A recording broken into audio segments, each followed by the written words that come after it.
দিল্লির প্রতিরক্ষা মন্ত্রণালয়ের ভেতরকার একটা গোপন বাংকারে হঠাৎই লাল অ্যালার্ম জ্বলে ওঠে আর সঙ্গে সঙ্গে দরজা ঠেলে ঢুকে পড়ে এক গোয়েন্দা।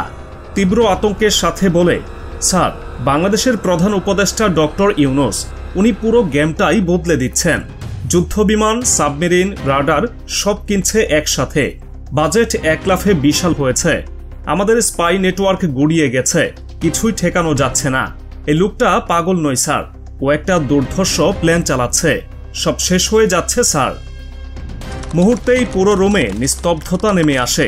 হঠাৎই প্রধানমন্ত্রী নরেন্দ্র মোদী চোখ পড়ে টেবিলের উপরে রাখা এক রিপোর্টে, যেখানে বড় করে লেখা, বাংলাদেশ আর নিয়ন্ত্রণে নেই, ইউনূস সরকারকে আর থামানো যাবে না।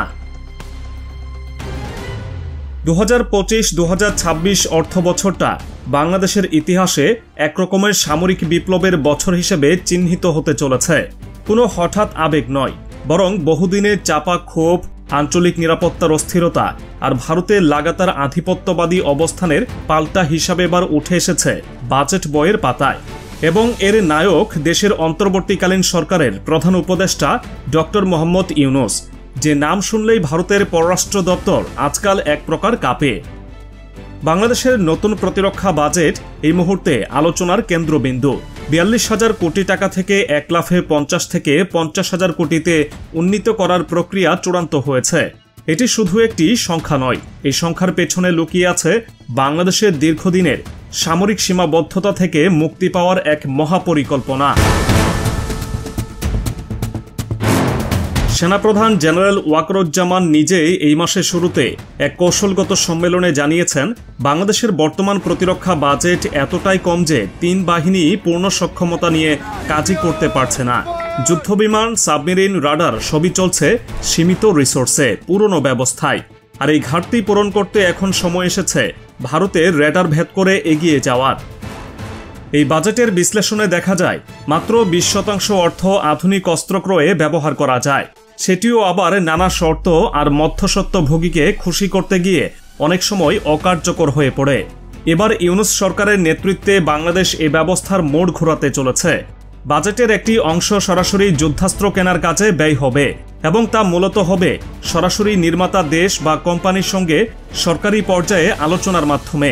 ফলাফল, অর্থের অপচয় কমবে এবং প্রযুক্তি আসবে দ্রুত। এই মুহূর্তে বাংলাদেশ যেখানটায় সবচেয়ে বেশি গুরুত্ব দিচ্ছে সেটা হলো বিমান বাহিনী, আর এর পেছনে রয়েছে একটি অত্যন্ত যৌক্তিক ব্যাখ্যা। বাংলাদেশ বিমান বাহিনীর বর্তমান ফ্লিটে সক্রিয় যুদ্ধবিমান বলতে আছে হাতে গোনা কিছু রুশ MiG-29 আর চীনের পুরনো F-7। অধিকাংশই মেরামতের অভাবে আর অপারেশনাল নয়, অথচ একটি স্কোয়াড্রন গঠতে প্রয়োজন অন্তত 10টি সচল ফাইটার জেট। বর্তমানে এমন স্কোয়াড্রন কার্যত নেই। এই সংকটকে মাথায় রেখেই বাংলাদেশ এবার বাজেটে 3 থেকে 4,000 কোটি টাকা বরাদ্দ করছে শুধু যুদ্ধবিমান খাতে। চীনের কাছ থেকে J-10C মাল্টিরোল ফাইটার জেট কেনার চুক্তি প্রক্রিয়াধীন। পাশাপাশি থাকবে রাডার আপগ্রেড, আধুনিক গ্রাউন্ড সাপোর্ট ইউনিট এবং আন্তর্জাতিক প্রশিক্ষণপ্রাপ্ত পাইলট স্কোয়াড। এই J-10C যুদ্ধবিমানগুলি যখন বাংলাদেশের আকাশে উড়বে, তখন ভারতের রাফাল জেটকেও হিসাব করে চলতে হবে। কারণ এই বিমান শুধু গতি বা আগ্রাসন নয়, বরং প্রযুক্তি আর কৌশলের এক সংমিশ্রণ। আর পাকিস্তানের JF-7 এর সঙ্গেও পাল্লা দিতে সক্ষম হবে এই স্কোয়াড্রন। নৌবাহিনী নিয়েও বাংলাদেশের পরিকল্পনা এবার নাটকীয়ভাবে বদলেছে। বর্তমানে দেশের কাছে রয়েছে মাত্র 2টি সাবমেরিন, তাও পুরনো মডেলের। খুলনা ও চট্টগ্রামের ঘাটিগুলো আধুনিকীকরণের ঘাটতি থাকায় সাবমেরিন বা যুদ্ধজাহাজ মেরামত হচ্ছে না সময় মতো। এবার সরকার 6টি নতুন সাবমেরিন কেনার পরিকল্পনা হাতে নিয়েছে, যার আনুমানিক খরচ $2 বিলিয়ন কাছাকাছি। এছাড়াও আসছে নতুন ফ্রিগেট, করভেট এবং মেরিটাইম পেট্রোল এয়ারক্রাফট। এখানে একটা গুরুত্বপূর্ণ টুইস্ট হচ্ছে বঙ্গোপসাগরের ভূমিকা। আন্তর্জাতিক পর্যবেক্ষকদের মতে এই উপসাগর কেবল একটি সামুদ্রিক রুট নয়, বরং ভারতের জন্য একদিক থেকে নিরাপত্তার ছিদ্রস্থল। সেই ছিদ্র পথে এবার বাংলাদেশের আধুনিক যুদ্ধজাহাজ ও সাবমেরিন মোতায়েনের পরিকল্পনা ভারতের কূটনীতিকে একেবারে অস্বস্তিতে ফেলেছে। প্রতিরক্ষা খাতে বাজেট বাড়ানোর এই সিদ্ধান্ত শুধু ইউনূস সরকারের কৌশলগত পরিকল্পনার ফল নয়, বরং এর পেছনে রয়েছে দীর্ঘমেয়াদী স্বপ্ন। তিনি বিশ্বাস করেন বাংলাদেশ শুধু অর্থনীতিতে নয়, সামরিক শক্তিতেও আঞ্চলিক নেতৃত্বে যাবে একদিন। ভারত যখন দক্ষিণ এশিয়ায় আধিপত্য দেখাতে চায়, তখন বাংলাদেশ মোদিকে বুড়ো আঙুল দেখিয়ে জানিয়ে দিচ্ছে এখন আর ফ্যাসিস্ট হাসিনার বাংলাদেশ নেই, এখন ইউনূস সরকারের বাংলাদেশ, যার জবাব শুধু কূটনীতিতে নয়, সরাসরি রণাঙ্গনে প্রস্তুত। আর এই আত্মবিশ্বাস থেকে এবার বাংলাদেশ বিমান বাহিনীর জন্য bridge surface two air missile কেনার প্রক্রিয়া শুরু করেছে, যার জন্য রাশিয়া ও সাইপ্রাসের সঙ্গে সরাসরি যোগাযোগ করা হয়েছে। এতে আকাশসীমার প্রতিরক্ষা আরও শক্তিশালী হবে। বিশেষ করে ভারতের অত্যাধুনিক রাফাইল ও Su-30 স্কোয়াড্রনের হুমকি ঠেকাতে এই উদ্যোগ নেওয়া হয়েছে। এদিকে সেনাবাহিনীর দিক থেকে এবার বড় সিদ্ধান্ত নেওয়া হয়েছে।